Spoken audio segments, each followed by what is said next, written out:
What's up everyone, Lad here, back with another traveler coming this Wednesday for the global side of COTC, Nivelle. He's a lightning scholar of the power faction hailing from Shepherd's Rock. With his introduction, he brings out a new status ailment, Shock. When enemies are afflicted by shock, and if they get hit by a lightning elemental attack, the enemy's shield is further lowered down by 1. With his global buffs, he's gotten better debuffs and potencies to his skills, but is it enough? Let's go ahead and find out. Firstly, his VA is Satoshi Hino. He is the VA for Kojiro from Demon Slayer and Ainz from Overlord. I'm a rather big fan of Naruto, and it's nice to see who voices Sai. Anyways, let's go ahead and check out his notable damaging skills. His first one is Charge Blast, single 4. It's an SP cost of 92. It's a 2-hit single target lightning elemental damage attack, and it inflicts shock for 2 turns. Whatever you see here that's yellow is before his buffs, and whatever is green is his global buff.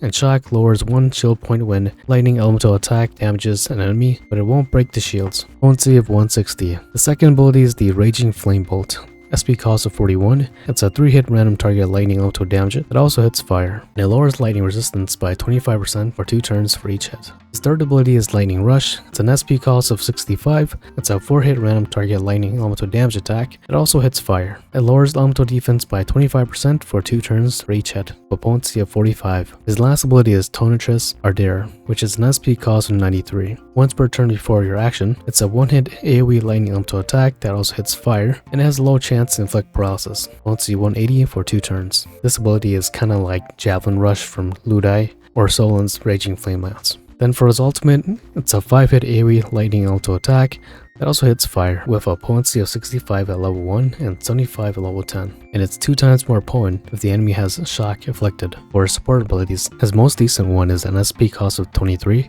He gives himself 30% lightning resistance up, and he counters physical damage of a 1-hit lightning elemental attack for 3 turns for potency of 120. For his passive, his first one is Electric Booster. When an enemy is inflicted with shock, the front row gets a 30% elemental attack up. His second passive is the Extended Ailment, and this extends his status ailments for himself by 1 turn. Then he has a 20% in wind resistance and 10 in lightning. Taking a look at his stats, his magic or elemental attack is relatively high at 434, and his SP is pretty high at 577, but these are pretty typical of a scholar stats, so nothing too crazy to get over about. So the main question, should you pull? Right now, there aren't enough lightning travelers in the game, so this automatically makes him the best scholar in the game. Even with the global buffs, he's not turning heads. His buffs is kind of like getting served a piece of steak that you ordered medium rare, but you get served a rare, and you complain about it, and the server takes it back and microwaves it to medium rare for you. Or performance, just as in power buffs. His best ability is his 4-hit lightning attack that also hits fire. His shock gimmick is only good if the enemy is susceptible to it. You might be able to shave multiple shields of it on, but you're limited to only using lightning magic to activate it. And right now, there's just not enough lightning travelers to justify him being useful in today and the future's meta.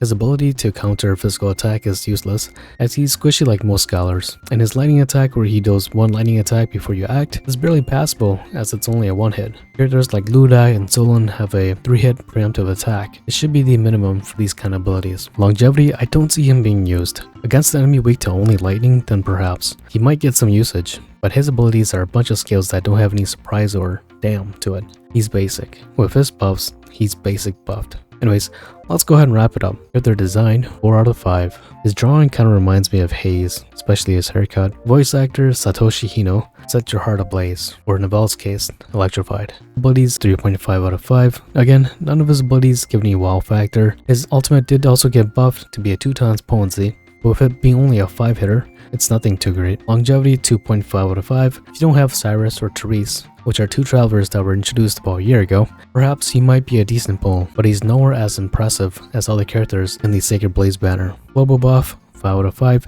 He did get some, just not impressive. Unlimited, yes, he's part of the Sacred Blaze banner. Overall impression, he's the current best lightning scholar by default. Okay, well that was it for Nivelle. Let me know you'll be pulling for him. I'll probably do a pull or 2 to see if I get him or not. But with that being said, I'll catch you next time. Take care of yourself. Lad out.